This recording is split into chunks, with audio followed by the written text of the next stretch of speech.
Bang Pitra sebentar, tolong jawab dulu ya. Saya mau instruksi Anda. Anda ini DNA-nya apa sih? Pengamat atau relawan? Kalau Anda relawan, jangan ngaku pengamat. Ya, Anda selalu membela. Anda selalu membela. 35 saksi. Tidak ada yang melihat ijazah tersebut adalah asli. Bu, saya ngomong dulu. Saya nggak potong Ibu. Dalam kondisi saya nggak potong Ibu Kurnia. Ada suatu saya nggak potong. Bukti yang diperlihatkan. Saya nggak potong Ibu.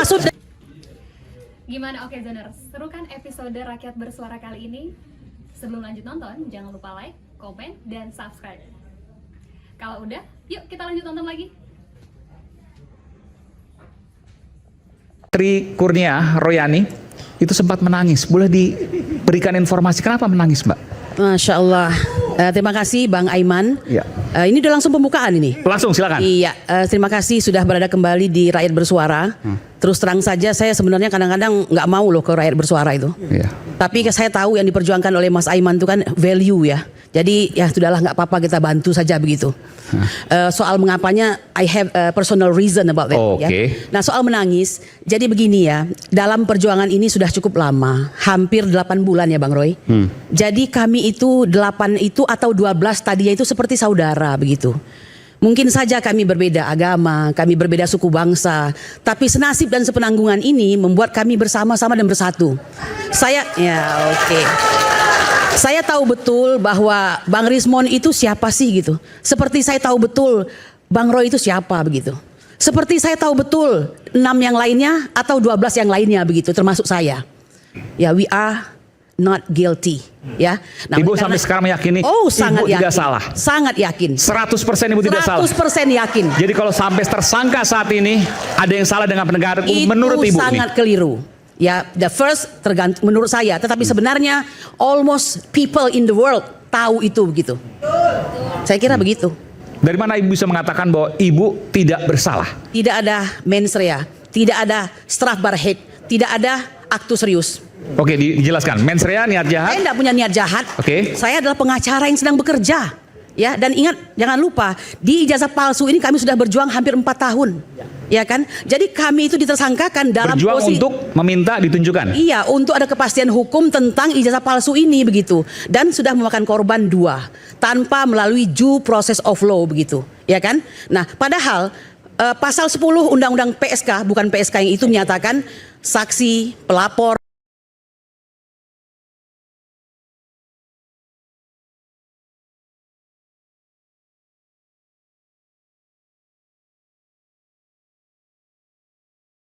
kemudian juga korban yang melaporkan peristiwa tersebut tidak boleh diperlakukan untuk ditersangkakan ya dengan pencemaran nama baik untuk saat ini maupun untuk yang akan datang. Mengapa? Ini sebenarnya suatu tendensi agar orang tidak takut dalam melapor, ya kan? Nah, tentu basicnya tidak hanya itu, meyakinkan dulu bahwa ini tidak salah begitu. Ketika menanyakan itu dianggap sebagai pencemaran, ketika bertanya dianggap fitnah, kita sedang berada di era apa? Ya kan? Dan lebih daripada itu, saya pengacara dalam hal ini ya. Jadi saya dilindungi oleh undang-undang advokat. Saya berada di bawah Pradi. Dan hari ini menurut saya nggak fair. Mohon maaf saya katakan hari ini ya, untuk pertama kali, ketua saya, di mana perlindungan kepada saya? Kalau seandainya merasa bahwa saya ada kelalaian, Ketua Pradi. Ya, kalau saya merasa ada overacting misalnya ya, dalam pembelaan tentang ijazah palsu ini begitu, harusnya panggil saya. Ya, lalu lakukanlah saya sebagaimana seorang anggota Pradi. Sidang etik. Gitu. Sidang etik, tidak apa-apa, pasti ada penjelasan dan data saya lengkap gitu. Tapi 2 itu dilanggar semua, ya kan? Nah, jadi ya apa boleh buat? Kita berada dalam kondisi ada orang yang sangat berkuasa, besar sekali kekuasaannya, bahkan disinyalir lebih berkuasa dari presiden-presiden yang lalu begitu. Dan kekuasaannya itu masih terus menjangkau sampai dengan hari ini setelah dia tidak berkuasa lagi. Itu saja. Oke, baik. Ya, saya kira begitu. Terima kasih. Tadi udah bicara soal hukum, mungkin ada ingin menanggapi? Iya, terima kasih Bu Adik. Saya pikir Bung Petrus deh. Bu Kurnia bilang bahwa ada perlindungan saksi dan korban. Itu betul. Bagi pelapor dan saksi, bukan terlapor. Jadi berbeda. Kasus Bambang Tri ini sudah ingkrah ya. Kemudian Gus Nur ada Bambang Tri dan Gus Nur itu sudah ingkrah, dan itu tidak mungkin kita bisa mengatakan bahwa itu kriminalisasi lagi, karena itu putusan kok, final itu, tidak bisa lagi kita mengacak-acak. Tidak menggunakan due process of law tadi katakan. Proses Kalau hukum dia yang baik. tidak ada due process of law yang dimaksud dengan Ibu Kurnia, itu dia tidak akan masuk ke ranah peradilan. Saya meyakini gini, Bang Eman, setiap kasus ya yang berproses, bila mana memang itu tidak terpenuhi mens rea, actus reus seperti yang dikatakan Mbak. Mens rea itu niat jahat, actus reus ya, itu? actus reus ya, Actus reus atau apa? niat buruknya, kemudian Actus memang reus itu niat buruk. buruknya, kemudian ada memang faktanya, timeline-nya itu memang dilakukan, itu actus reus. Jadi artinya itu pasti ada peristiwa, kemudian diproses di kepolisian, kemudian naik ke peradilan. Nah, seringkali memang terlapor pada dasarnya ketika kemudian terjadi penetapan, itu pasti semua pengacara, semua lawyer yang membela kliennya selalu, baik itu klien maupun juga pengacaranya, selalu itu tadi kriminalisasi. Itu yang selalu diumbarkan itu. Dalam perkara di Surakarta, 35 Iya. saksi tidak ada yang melihat Iya. ijazah tersebut adalah asli. Jadi Bapak, Jadi Ibu, Gus Nur kita, dan Bang Bangkri saya itu ngomong dulu, saya nggak potong diadili Ibu. dalam kondisi Saya nggak potong Ibu Kurnia. tidak ada suatu Bu Kurnia, saya nggak potong. bukti yang diperlihatkan. Saya nggak Itu potong yang Ibu. dimaksud dengan Tanggapi kriminalisasi. saja saya punya omongan kalau salah Bu. Sebentar. Ya. Oke, sebentar, saya mau tanya dulu tadi, karena ada yang penting. Bu, maksudnya tidak ada due process of law seperti apa? Ya. Kan ada proses pemeriksaan, ada proses penyelidikan, penyidikan, penuntutan, hingga pengadilan. Itu kasat mata yang dilihat. Oke, Tapi marwahnya, ruhnya itu tidak seperti itu. Itu Karena? yang saya maksud. Jadi perkara ini dimulai 592 di PN Jakarta Pusat. Waktu itu Bambang Tri dan Gus Nur itu ya memilih kami TPUA untuk mengawal beliau dalam perkara tersebut, ya kan? Tapi Ibu salah satu pengacaranya. saya salah satu pengacara, tapi Oke. karena kami konsen ke yang lain bagi-bagi Ya, tugas ya, lah ya. begitu. Dan ingat jangan lupa selalu pro bono yang tidak pernah dibayar dari dulu sampai sekarang. Ya. Nah lalu belum masuk ke pengadilan ini beliau ini ditangkap berdua. Ya maka jadilah perkara ini saya ambil singkatnya saja. Ya, ya. Jadilah perkara ini perkara pidana ya disidangkan di Surakarta. Nah karena saya perempuan saya nggak ikut, itu rombongannya Bang Egy Sujana, kemudian Ahmad Kosinudin dan kawan-kawan bersidang setiap minggu. Bayangkan biaya sendiri itu ya. Nah yang saya maksudkan itu dalam persidangan tersebut ini sesuatu yang dipaksakan. Sudah jelas-jelas saksi yang dihadirkan 35 menyatakan tidak pernah melihat aslinya. Jadi kalau yang namanya sedang melakukan apa namanya itu Pembuktian. legislasi ya itu di sekolah itu Oke. tidak pernah dibawa aslinya itu. Lagian siapa juga yang berani Legalisir apa maksudnya? Ya legalisir. Siapa juga yang berani menanyakan ini punya presiden, kan nggak ada yang berani. Jadi mereka tidak pernah melihat aslinya. Nah maksud saya kalau orang ini ditersangkakan pidana, tunjukkan dong bukti. Kemudian Ibu mengatakan tidak ada due process of law di sini, tidak ada dan proses Bang hukum Egy yang selalu bertanya baik. mana aslinya. Lalu jaksa selalu mengatakan tidak Oke. ada bang, dari polisi kami hanya menerima Oke, begini Bang begitu. Eman. Baik, Terima oke, kasih. Sebelum saya menanggapi Mama Tri Kurnia Royati, saya terlebih dahulu mengucapkan kita semua turut berduka cita yang Ya. sedalam-dalamnya karena banyaknya korban jiwa saudara-saudara kita banjir di Sumatera Utara. Semoga almarhum dan keluarga korban diberikan ketabahan dan almarhum ditempatkan di sisi yang Maha Kuasa. Saya kira Bang Aiman tidak ada salahnya kita 10 detik untuk berdoa menurut Silakan. kepercayaan Ya. agama dan masing-masing. Kita doakan Doa sama-sama. dimulai. Terima kasih.